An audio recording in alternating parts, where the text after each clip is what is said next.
தான் வரமாட்டேங்கிறாரு. ஒரு தடவை தனுஷியாவது கூட்டுவாங்களேன். இந்த தடவை அவன் வரேன்னு ரொம்ப அடம் பிடிச்சான். அவங்க அப்பா வீட்டுக்கு வரப்ப 2 பேருமே வீட்டுல இல்லைன்னா அவர் எங்களை சந்தேகப்படுவாரு. அதனால தான் அவனை வீட்டுல விட்டுட்டு வந்தேன். அடுத்த தடவை வரும்போது அவனை கண்டிப்பா கூட்டு வரேன். பக்கத்திலேயே இருக்கான். கூட பிறந்தவ கேக்குறேன், அக்கான்னு ஒரு வார்த்தை கூப்பிட மாட்டேங்கிறான். அப்படி என்ன அவனுக்கு துரோகத்தை பண்ணிட்டேன்? திங்கிற சோத்துல மண்ணைய வாரி போட்டுட்டேன். ஒரு வார்த்தை, ஒரே ஒரு வார்த்தை அக்கான்னு கூப்பிட்டா அவன் என்ன குறைஞ்சா போயிடுவான். இப்ப எதுக்கு அக்காவும் தம்பி அழுதுட்டு இருக்கீங்க? காணாம போயிட்டான்னு நினைச்சிட்டு இருந்தீங்க. இப்பதான் அவன் இருக்கிற இடம் தெரிஞ்சிருச்சுல்ல. அவன் குடும்பத்தை அண்டவே விட மாட்டான்னு நினைச்சீங்க. ஆனா சுசிலா இப்ப உங்க பக்கம் நிக்குது. எல்லாம் நல்லபடியா தான் நடக்குது. அதே மாதிரி உங்க கூட பிறந்தவனும் உங்க கூட வந்து சேர்ந்துருவான், நம்புங்க. நினைக்க நினைக்க நெஞ்சு கொதிக்குது மாமா. எங்க அண்ணன் எவ்வளவு பெரிய பணக்காரன், எவ்வளவு சொத்துக்கு சொந்தக்காரன். கேவலம் அந்த கிருஷ்ணன் கிட்ட அண்டி பொழைச்சுக்கிட்டு இருக்காரு. இது எங்க அண்ணனுக்கு மட்டுமா கேவலம்? எங்க அப்பாவுக்கும் கேவலம் இல்லையா? நானும் நேரம் கிடைக்கும் போதெல்லாம் பெத்த அப்பா மாதிரி வருமானு அவர் காதுல போட்டுட்டு தான் இருக்கேன். அவர் எங்க காது கொடுத்து கேட்டாதானே. ஆனா எனக்கு நம்பிக்கை இருக்கு. திரும்ப திரும்ப பேசினேன்னா அவர் நிச்சயம் மாறிடுவாரு. ஆமா, நீ அண்ணனை எங்க குடும்பத்தோட சேர்த்து வைங்க. உங்களுக்கு கோடி புண்ணியமா போகும். கோடிக்கணக்கான ரூபாயும் என் கணக்குல சேரும்ல. அதை விட எனக்கு என்ன வேலை ராம்? நிச்சயமா நம்ம எல்லாரும் ஒரே குடும்பமா சேரதான் போறோம். நான் சேர்த்து வைக்கதான் போறேன்.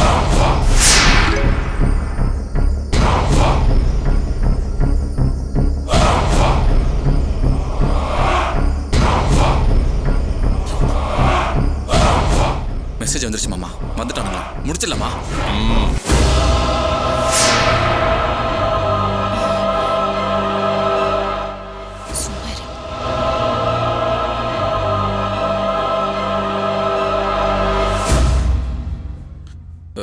சரி மாமா, நான் கிளம்புறேன். டேய், சாப்பிட்டு போடா. அது இல்லக்கா. என்ன ராம், 2 தோசை சாப்பிடறதுக்கு எவ்வளவு நேரம் ஆக போகுது? இல்ல, நீ கணக்கு தீக்கிற ஒரு வேலை இருக்கு, அதை முடிச்சுட்டு வந்துடுறேன்.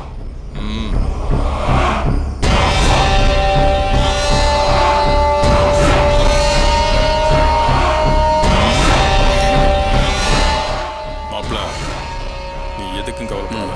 எல்லாத்தையும் நான் பாத்துக்கிறேன். சரிங்க மாப்பிள்ள.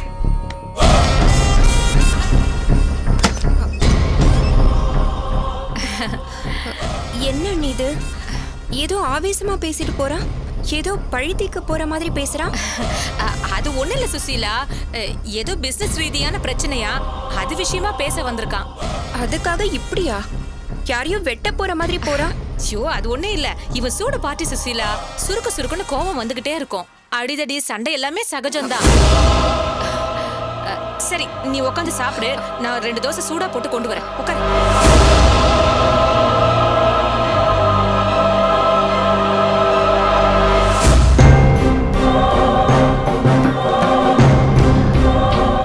என்னமோ நடக்குது போல இருக்கே. கண்ணால ஜாட காட்டிக்கிறாங்க. ஒருவேளை வெட்டு குத்துன்னு வந்திருப்பானோ?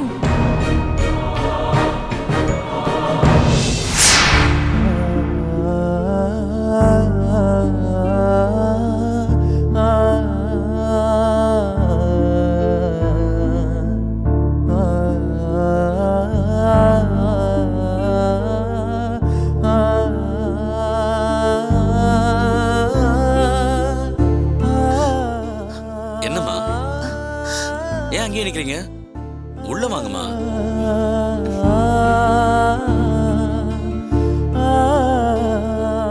கொஞ்சம் பேசணும்.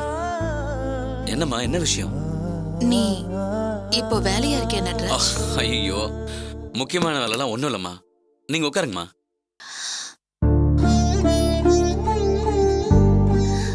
அம்மா, அம்மா சொல்லுங்கம்மா, என்ன விஷயம்? அது அம்மா அம்மா ஒரு முக்கியமான விஷயம் பேச வந்தேன். சொல்லுங்கம்மா. இப்ப நான் கேக்குற கேள்விக்கு நீ உண்மையா பதில் சொல்லணும், சரியா? அம்மா, நான் உங்ககிட்ட போய் சொல்லணும்மா. கேளுங்கம்மா.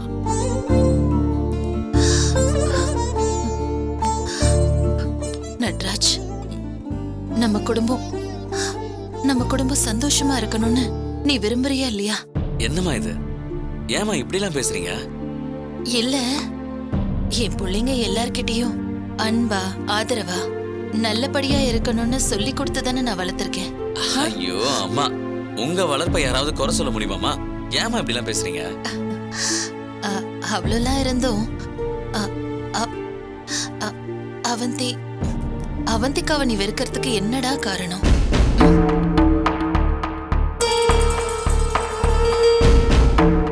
இதுக்கு நீங்க தான் காரணம். என்னப்பா சொல்ற? அன்பா இருக்கணும்னு சொல்லி சொல்லி வளர்த்ததும் நீங்க தான். துஷ்டனை கண்டா தூர விலகுன்னு சொல்லி கொடுத்ததும் நீங்க தான். தப்பானவங்க சிநேகிதம் வேண்டான்னு நீங்க தானமா சொல்லி கொடுத்தீங்க. ஒரு ஃப்ரெண்டு தப்பா இருந்தா சேரக்கூடாதுன்னு சொல்லியிருக்கீங்க.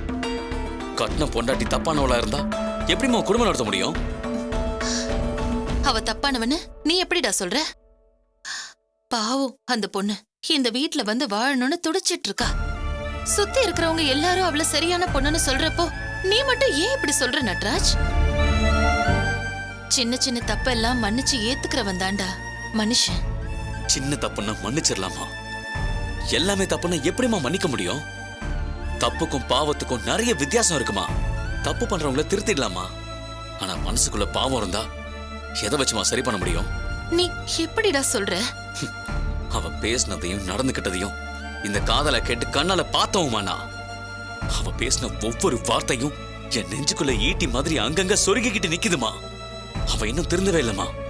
சொல்ல போனா பழைய அவந்திகா விட கொடூரமா மாறி இருக்கான்னு சொல்லணும். என்னடா சொல்ற? என்னால நீ சொல்றதெல்லாம் நம்பவே முடியல. அம்மா, அவ பேசுனதை நீங்க கேட்டிருந்தீங்கன்னா நீங்களும் நம்பிருப்பீங்கம்மா. அவளை பொறுத்த வரைக்கும் அடுத்தவங்களோட உணர்வை பத்தி எந்த கவலையுமே இல்லாதவமா. அவ சந்தோஷமா இருந்தா போதும், அவ சுதந்திரமா நினைச்ச மாதிரி வாழ்ந்தா போதும். மத்தவங்களோட மன உணர்வுக்கு மதிப்பே தராத பொண்ணுமா அவ. அவளை போய் நல்லவன் சொல்றீங்களேம்மா? பாரு, அவ என் முன்னாடி நல்லபடியா தானடா நடந்துக்கிட்டா. எல்லார் முன்னாடியும் அவ நல்லவள தான் நடந்துக்கிட்டா இல்ல? நீ வேணா கேட்டு பாரு, அவ கெட்டவன்னு யாராவது ஒருத்தராவது சொல்லுவாங்களா? அம்மா, அவ்வளவு தூரம் நடிச்சு அவ நம்ப வச்சிருக்காமா. நம்ப வச்சு கழுத்தறுத்தா பாருங்க. அததாம்மா என்னால மன்னிக்கவே முடியல. இப்ப அவளுக்கு ஆதரவா பேசுற எல்லாருமே அவளை நம்புறவங்க. இத்தனை பேரையும் அவ ஏமாத்திட்டு இருக்காமா. இதுக்கு பேர் தாமா துரோகம். சிச்சு, பெரிய வார்த்தைலாம் பேசாதடா. அவ அம்மா, உண்மையிலே நான் பேசினதெல்லாம் ரொம்ப சின்ன வார்த்தைமா. அவ இப்ப பழைய அவந்திகா அவ கூட இல்லம்மா. என் பழைய அவந்திகா சுயநலமா இருப்பா, திமிர்த்தனமா இருப்பா. அதெல்லாம் கூட மன்னிக்க கூடியதாமா. அப்படி மன்னிச்சு தானமா அவ கூட வாழ்ந்த. ஆனா இப்ப அவ நடிக்க ஆரம்பிச்சிட்டாமா. நிஜ வாழ்க்கையில நடிக்கிற அவளை நான் எப்படிமா நம்புவேன்? ஐயோ, நீ என்னென்னமோ சொல்ற, ஆனா என்னால இப்ப கூட நம்பவே முடியல. ஐயோ அம்மா, நம்புங்கம்மா. தன்னோட சுயநலத்துக்காக தான் நினைச்சதை சாதிக்கணும்ன்றதுக்காக எப்படி வேணாலும் வேஷம் போட அவ தயாரா இருக்காமா. என்ன பொய் வேணாலும் அவ சொல்லுவாமா. அந்த பொய்ல ஒண்ணுதான் இப்ப அவ சொல்லிக்கிட்டு இருக்கா. ஜெயில இருந்த நீங்க சொல்லிவிட்டுதா பிரபா வந்து சொன்னதும் அவளை மன்னிச்சு வீட்டுக்கு கூட்டிட்டு வரலான்னு ஆபீஸ் வேலையெல்லாம் சீக்கிரமா முடிச்சுட்டு போயிட்டு இருந்தமா. போற வழியில அவ ஒரு ரெஸ்டாரண்ட்டுக்குள்ள போறத பார்த்தேன். சரி, அவளுக்கு ஒரு சர்ப்ரைஸ் கொடுக்கலாமேன்னு ரகசியமா அவ பின்னாடியே போனமா. உள்ள போனப்ப அவ ஃப்ரெண்ட்ஸ் கிட்ட அவ பேசிக்கிட்டு இருந்தாமா. அவந்திக்காவது திருந்துறதாவது நான் ஆனது எல்லாமே டிராமா. திருவண்ணாமலை கிரிவலம் போன, தீச்சட்டி எடுத்த, கோயிலா சுத்தின, எல்லாமே வேஷமா? ஆமா, எல்லாமே வேஷம்தான். அட்லீஸ்ட் கர்ப்பத்தை கலைச்சதாவது தப்புன்னு புரிஞ்சுக்கிட்டியா? அது எந்த விதத்துலடி தப்பு? அத பத்தி ஒரு துளி குற்ற உணர்வு கூட என் மனசுல இல்ல. இனி அந்த வீட்டுக்குள்ள போய் நான் என்ன கேம் விளையாடுறேன்னு மட்டும் பாத்துக்கிட்டே இருங்க.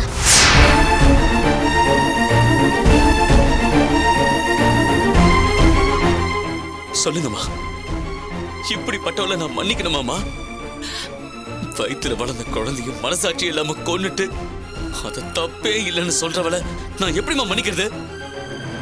இனி அடுத்தடுத்து வர குழந்தைகளையும் அவ கொல்ல மாட்டான்றதுக்கு என்னமா உத்தரவாதம்? இவ்வளவுக்கும் துணிஞ்சவ கடைசியில உங்களையும் என்னையும் கூட கொல்ல மாட்டான்றதுக்கு என்னமா கேரண்டி இருக்கு? சொல்லுங்கம்மா. அவளால நான் செத்தா கூட பரவாயில்லம்மா. இந்த குடும்பத்துக்கே கேடா போச்சுன்னா நான் என்னமா பண்ண முடியும்? வேணாமா, அவளை வீட்டுக்குள்ள கூட்டிட்டு வந்து வச்சா வீடே விஷமாய் போயிடுமா. வேணாமா, அவ வேணாம். அம்மா, இதுக்கு மேலையும் நான் செஞ்சது தப்புன்னு சொன்னீங்கன்னா உங்க இதயம் கல்லாயிடுச்சுமா. நீ அம்மா கிட்ட பொய் சொல்ல மாட்டேன்னு எனக்கு தெரியும். ஆனா வேற ஏதோ ஒரு கோவத்தை மனசுல வச்சுக்கிட்டு என் புள்ள இப்படி செய்யறான்னு மத்தவங்க எல்லாரும் சொல்றாங்களே, அவ மேல ஏதாவது வெறுப்பு இருந்து நீ இப்படி எல்லாம் பண்றியாடா? ஏமா என்னையே சந்தேகப்படுறீங்களாமா? இல்லடா, அப்படி ஒண்ணும் இல்ல. அத்தனை பேர் ஒரு விஷயம் சொல்றாங்க, நீ மட்டும் வேற விஷயம் சொல்ற. எது சரின்னு 4 தரம் கேட்க தானே வேணும். இல்லம்மா, நான் போய் சொல்லலமா. உங்க மேல சத்தியமா நான் போய் சொல்லமா? போதுமா? சாரிப்பா, அம்மா உன்னை சந்தேகப்பட்டு கேட்கல. எது உண்மைன்னு தெரிஞ்சுக்கதான் கேட்டேன். என்னதான் இருந்தாலும் அவ வாழ வேண்டிய பொண்ணு இல்லையா? என்னைக்கா இருந்தாலும் அவளை சமாதானப்படுத்தணும். உங்க 2 பேரையும் எப்படியாவது ஒண்ணு சேர்க்கணும்னு நான் நினைச்சேன். அதுக்காக ஏதோ உண்மைன்னு தெரிஞ்சுக்கதான் 1க்கு 2 தரம் நான் கேட்டேன். சாரிப்பா. பரவாயில்லம்மா. இனி எல்லாத்தையும் அம்மா கிட்ட விட்டுடு. இந்த குடும்பத்துக்கு எது சரியோ அது அம்மா பாத்துக்குவேன். நீ மனசுக்குள்ள போட்டு எதையும் குழப்பிக்க வேண்டாம்ப்பா. அழாத, கண்ணத்தோட. நீ கவலைப்படாத.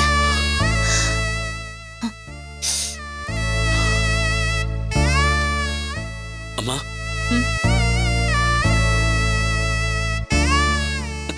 என்னடா? தேங்க்ஸ்மா. எல்லாரும் நான் சொன்னது பொய்ன்னு சொன்னாங்களே தவிர என்ன எதுன்னு யாருமே விளக்கமா கேட்கலம்மா. நீங்க மட்டும்தாம்மா கேட்டீங்க. இப்பதான் மனசுக்கு நிம்மதியா இருக்கு.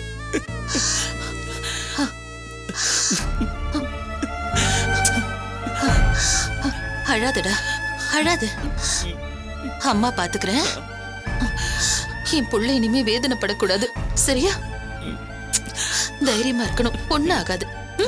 போய் வேலையை பாரு. சரிம்மா. அம்மா இருக்கேன்லடா, நீ ஏன் அழற? போய் வேலையை பாருப்பா. போ.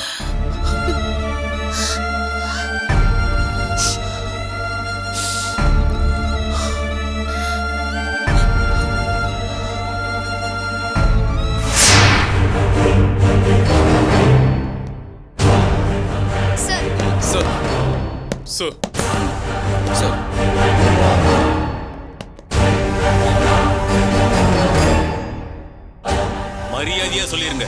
யாராவது அந்த லேடியை மிரட்டிங்களா? சொல்லுங்க சார். அந்த பொம்பளை நேரா இங்க வந்தாங்க, இருந்தாங்க, அப்புறம் உங்க கூடயே புறப்பட்டு போயிட்டாங்க. நாங்க எப்படி சார் நடுவுல பேச முடியும்?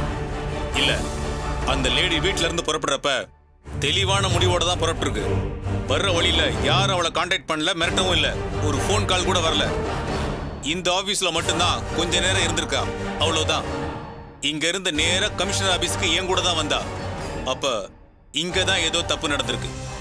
இங்க யாராவது அவளை பார்த்து மிரட்டி இருக்கணும். எல்லாரும் உங்களோட மொபைல் எங்க வைங்க.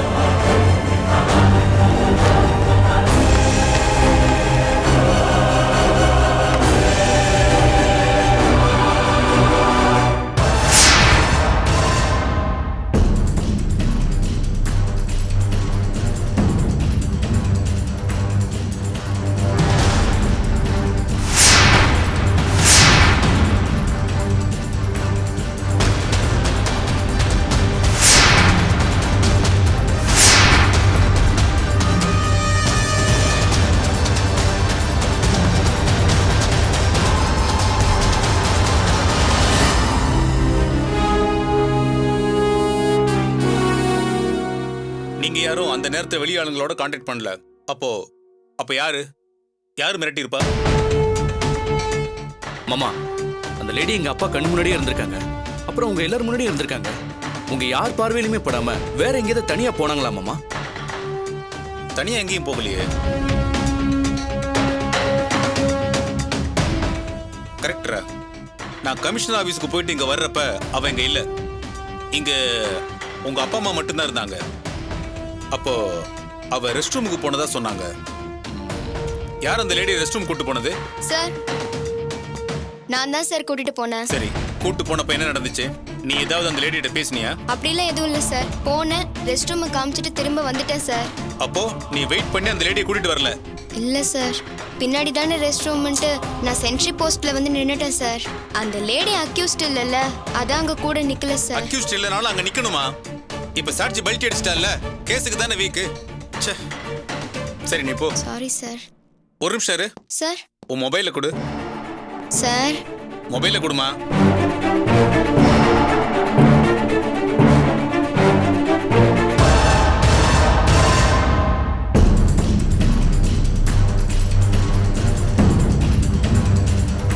என்னம்மா இது? காலையில கால் பண்ணதுக்கு அப்புறம் எந்த காலும் வரல போகல, அப்போ எல்லாத்தையும் டெலீட் பண்ணிட்டியா? ஐயோ இல்ல சார், பெரும்பாலும் எனக்கு கால் வராது சார். டியூட்டில இருக்கும்போது ஃப்ரெண்ட்ஸோ ஃபேமிலியோ யாரும் கால் பண்ண மாட்டாங்க சார். சரி நீ போ. Okay sir. எல்லாரும் உங்க செல்போன் எடுத்துக்கங்க.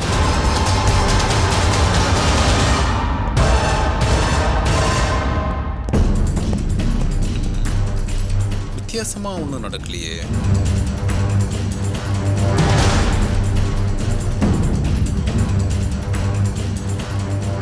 பிரபுமணி சார், நான் அப்ப வர்றப்ப கிருஷ்ண மாமாவும் உமாக்காவும் மட்டும்தான் இருந்தாங்க.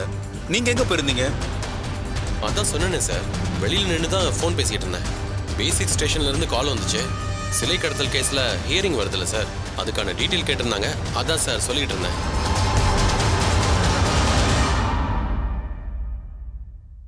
சரி, உங்க போனை கொடுங்க.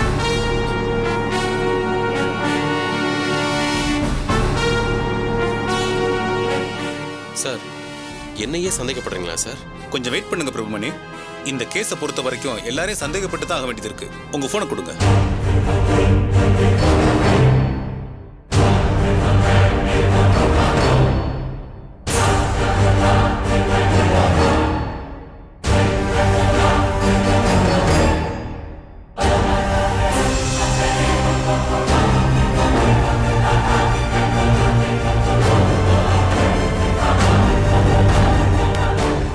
உங்களுக்கும் B6ல இருந்து தான் ஃபோன் வந்திருக்கு.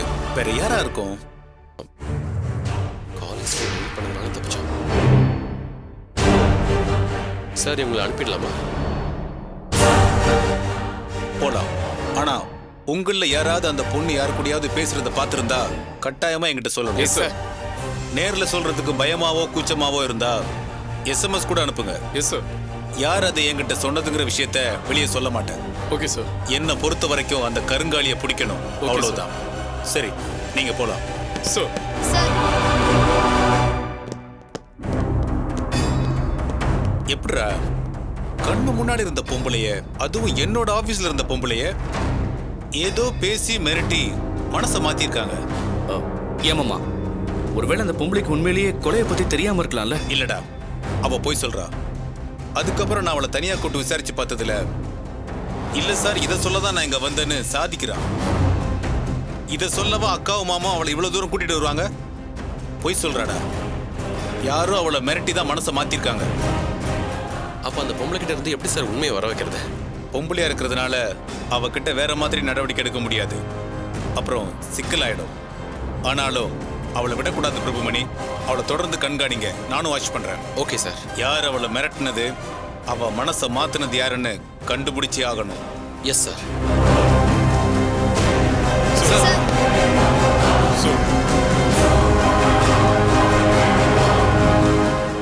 வணக்கம் ஏசி சார்.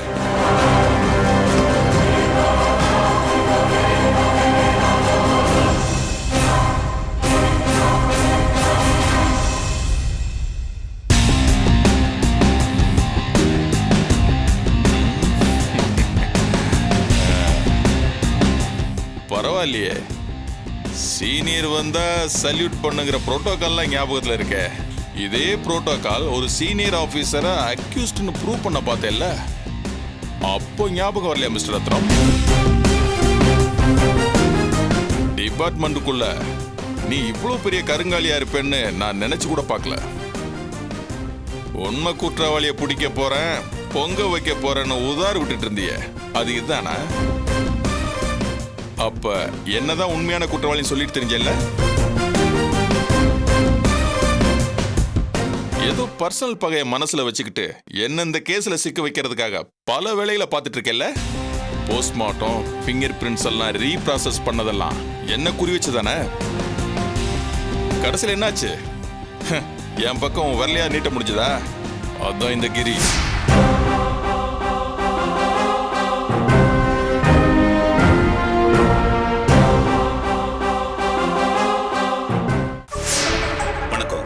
நான் தான் ஏசிபி ரத்னம் பேசுறேன்.